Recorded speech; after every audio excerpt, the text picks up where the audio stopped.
بسم اللہ الرحمن الرحیم نحمدہ و نصلی علی رسولہ الکریم۔ کورونا کی دوسری لہر کا قہر جاری ہے، لاکھوں اموات ہو چکے ہیں اور اس سے متاثر ہونے والوں کی تعداد کروڑوں میں پہنچ چکی۔ اس سے بچاؤ کے لیے مرکزی اور ریاستی حکومتوں نے کلی یا جزئی لاک ڈاؤن کا بھی اعلان کیا ہے۔ اسی ماحول میں ماہ رمضان المبارک آیا، مسلمانوں نے اس میں اپنے طور سے حتی الامکان زیادہ سے زیادہ عبادات کرنے کی کوشش کی اور اب اس کے آخری ایام گزر رہے ہیں۔ اس تعلق سے شریعہ کونسل جماعت اسلامی ہند کے پاس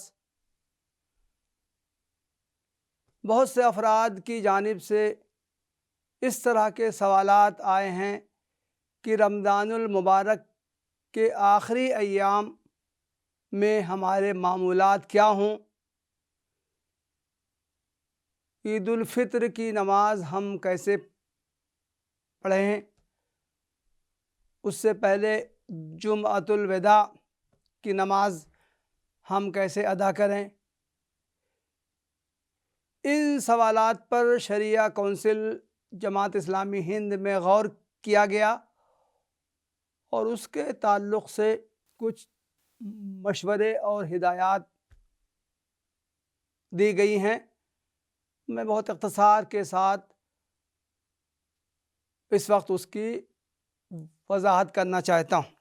آج کل رمضان کا آخری عشرہ گزر رہا ہے، اس کی طاق راتوں کی غیر معمولی فضیلت آئی ہے، اس لیے کہ طاق راتوں میں عبادت کر کے مسلمان شب قدر کو تلاش کرتے ہیں۔ یہ شب قدر آخری عشرے کی طاق راتوں میں سے کسی رات میں بھی ہو سکتی۔ بعض لوگ 27ویں شب کو شب قدر سمجھتے ہیں، یہ درست نہیں ہے۔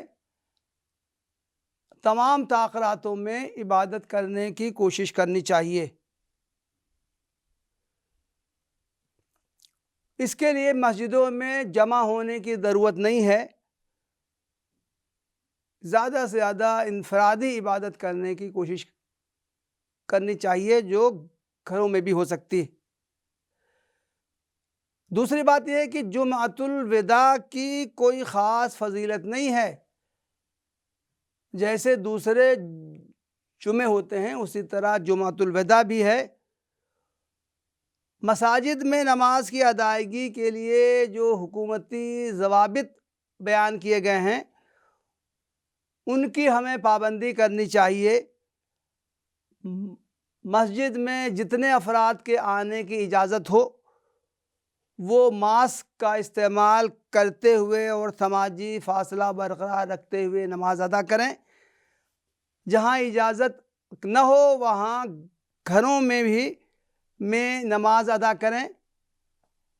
اگر 4 افراد ہوں گھر میں تو وہ باجماعت نماز ادا کریں۔ فقہا نے کہا ہے کہ وہ جمعہ کی نماز بھی ادا کر سکتے ہیں، بعض فقہا کہتے ہیں کہ وہ جمعہ کے بجائے ظہر کی نماز ادا کریں۔ 4 سے کم افراد ہوں تو وہ انفرادی طور پر ظہر کی نماز ادا کریں۔ تیسری چیز ہے صدقہ فطر۔ اللہ کے رسول صلی اللہ علیہ وسلم نے اس پر بہت زور دیا ہے۔ ہر صاحب حیثیت فرد اپنی طرف سے اور اپنے گھر کے تمام افراد کی طرف سے صدقہ فطر ادا کرے گا۔ حدیث میں مختلف چیزوں کا تذکرہ آیا ہے، کھجور، کشمش، پنیر اور جو 1 صاع وزن کے برابر جو تقریباً 3.5 کلو ہوتا ہے، یا گیہوں نصف صاع یعنی 1.25 کلو وزن کے برابر، اس تو اس کی قیمت بھی نکالی جا سکتی ہے اور نقد میں اس کی ادائیگی کی جا سکتی ہے، اور حسب استطاعت اضافہ بھی کیا جا سکتا ہے۔ لوگ عام طور سے صدقہ فطر 1.25 کلو گیہوں کے برابر سمجھتے ہیں۔ اس کی قیمت عام طور سے 50-60 روپے ہوتی ہے، اتنا نکالنا کافی سمجھتے ہیں۔ صحیح بات یہ ہے کہ حدیث میں جن جن چیزوں کا تذکرہ آیا ہے، کھجور کا، کشمش کا، پنیر کا، جو کا، تو ان کی قیمت ظاہر ہے کہ ایک سا ہے وہ زیادہ ہوگی۔ تو اس سے معلوم ہوا کہ حسب حیثیت آدمی صدقہ فطر نکال سکتا ہے، محض کم سے کم نکالنا ہی پر اکتفا کرنا صحیح نہیں ہے۔ رمضان کے خاتمے پر عید الفطر کی نماز ادا کی جاتی ہے۔ عیدگاہ، جامع مسجد، محلے کی مسجد، جہاں بھی توفیق ہو یہ نماز ادا ہو سکتی ہے۔ موجودہ حالات میں جتنے افراد کی اجازت ہو وہ ماسک لگا کر اور سماجی فاصلہ کو برقرار رہ کر وہ نماز ادا کر سکتے ہیں۔ وبا کے ماحول میں مصافحہ اور معانقہ کرنے سے اجتناب کرنا چاہیے، صرف سلام و دعا پر اکتفا کرنا چاہیے۔ جہاں عید الفطر کی نماز کہ مسجدوں میں یا عیدگاہ میں ادا کرنے کی اجازت نہ ہو تو گھر پر 4 افراد ہوں تو وہ عید الفطر کی نماز جماعت سے ادا کر سکتے ہیں۔ عید کا خطبہ پڑھنا ضروری نہیں ہے۔ کوئی شخص جو عید کی نماز پڑھائے وہ خطبہ دینے پر قادر نہ ہو تو خطبہ کو حذف کیا جا سکتا ہے۔ اگر 4 افراد نہ ہوں تو وہ تنہا نماز پڑھیں گے، نفل کی نیت کریں گے، اور یہ نفل نماز بعض فقہا کہتے ہیں کہ 2 رکعت ادا کی جائے گی اور بعض کے نزدیک 4 رکعت ہے۔ عید کے دن گھومنے پھرنے، ادھر ادھر آنے جانے سے موجودہ ماحول میں اجتناب کرنا چاہیے۔ البتہ یہ ضروری ہے کہ عید کی خوشیوں میں دوسرے اپنے رشتہ داروں کو، متعلقین کو، پڑوسیوں کو جو غریب ہوں، نادار ہوں، ضرورت مند ہوں، ان کا خیال کرنا چاہیے۔ رمضان المبارک کو شہر المواسات یعنی ہمدردی اور غمخواری کا مہینہ قرار دیا گیا ہے۔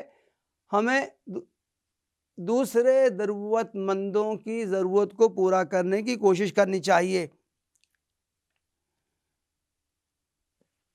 وبا کے دوران احتیاطی تدابیر پر عمل کرنا ضروری ہے۔ جان کا تحفظ مقاصد شریعت میں سے ہے۔ اپنی جان بھی اور دوسروں کی جان بھی بچانے کے مقصد سے یہ وبا کے ماحول میں جن احتیاطوں کا تذکرہ ماہرین کی طرف سے کیا گیا ہے ان پر ہمیں عمل کرنے کی کوشش کرنی چاہیے۔ اور آخری بات یہ کہ ہمیں دعا کرنا چاہیے کہ اللہ تعالیٰ جلد از جلد اس وبا کا خاتمہ فرمائے۔ جو لوگ اس سے متاثر ہیں، اس بیماری سے، ان کو اللہ تعالیٰ جلد از جلد شفا عطا فرمائے، اور جن لوگوں کا اس بیماری میں مبتلا ہو کر انتقال ہو گیا ہے اللہ تعالیٰ ان کی مغفرت فرمائے اور ان کو جنت الفردوس میں جگہ دے۔ وآخر دعوانا ان الحمد للہ رب العالمین۔